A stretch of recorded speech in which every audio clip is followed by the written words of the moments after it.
સિહોર નગરપાલિકા ward number 2 પાણી માટે ખોદાયેલ ખાડાનું આવેદનપત્ર આપવામાં આવ્યું.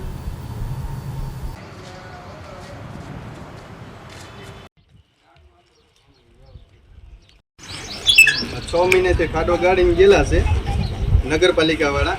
આની અહીંયા 2 ની લાઈન હતી, 2.5 ની લાઈન નાખવા માટે એટલો અહીંયા ગાડેલો છે ખાડો. અને છતાંય ત્યાં આ લોકો અમે અરજી દીધી છે. હવે આ ખાડો વહેલા છે અમારે પૂરો કરે અને પૂર્ણ કરી નાખે. બરોબર, અમારી નગરપાલિકાને એવી વિનંતી છે. નગરપાલિકા દ્વારા 6 મહિના અગાઉ અહીંયા પાણીની લાઈન 2 ની લાઈન હતી, એના બદલે 2.5 ની લાઈન નાખવા માટે ખાડો કરવામાં આવેલો હતો.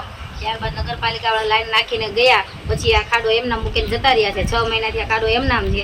વારંવાર આમાં ઢોર પડે છે, માણસો પડે છે. સ્ટ્રીટ લાઇટ અત્યાર સુધી બંધ હતી, ત્યાં સ્ટ્રીટ લાઇટના અભાવે લોકો અંધારામાં પડી જતા હતા. આ ખાડાના કારણે એના રહીશોને વારંવાર હાલાકીનો સામનો કરવામાં આવે છે. નગરપાલિકાને વારંવાર અમે રજૂઆત કરેલ હતી ખાડો પૂરવા માટે, પણ આજ દિન સુધી નગરપાલિકાએ કોઈ કાર્યવાહી કરેલ નથી.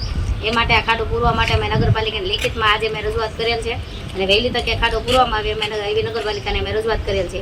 ચીફ ઓફિસર સાહેબે અમને એ બાબતે ખાતરી આપેલ છે કે વહેલી તકે ખાડો પૂરવામાં આવે. એ બાબતે અમે આજે રજૂઆત નગરપાલિકાને કરી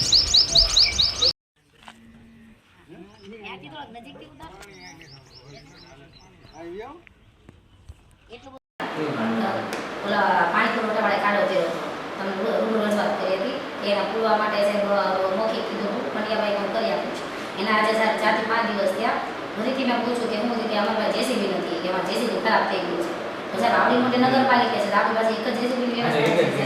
પણ સાહેબ વાંધો નહીં, પણ સાહેબ કેટલા દિવસ થયા તો પણ એને કાંઈક તો ચૂંટણી ટાઈમમાં સાહેબ એ લોકો અમને ઓલા નહોતી જરૂર ને આ ડમ્પરો નાખી દીધા હતા. તો 2 ડમ્પર અત્યારે અમારા ખાડા મહિને નાખી દેતા નહોતા આવ્યું. એમનો પ્રશ્ન એટલે એમ વાત છે સાહેબ કે આ એક પ્રશ્ન છે. આપ સાહેબ આ બાબતે સાહેબ ધ્યાન કરો અને